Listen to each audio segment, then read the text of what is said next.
ఏమైంది? నాకు ఒక చిన్న హెల్ప్ కావాలండి. ఏంటి? నా బైక్ పంచర్ అయింది. లేట్ నైట్ మెకానిక్ కూడా ఉన్నాడు. ఇఫ్ యూ డోంట్ మైండ్ ఈ నైట్ బైక్ మీ ఇంట్లో ఉంచి రేపు ఉదయం తీసుకెళ్తాను.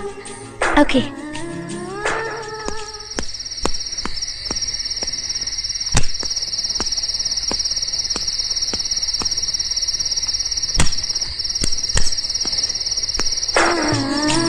బైక్ ప్లేస్ మార్చాల్సి వస్తే ఉపయోగపడుతుంది. ఈ కీస్ ఉంచండి. థ్యాంక్స్ అండి. It's okay.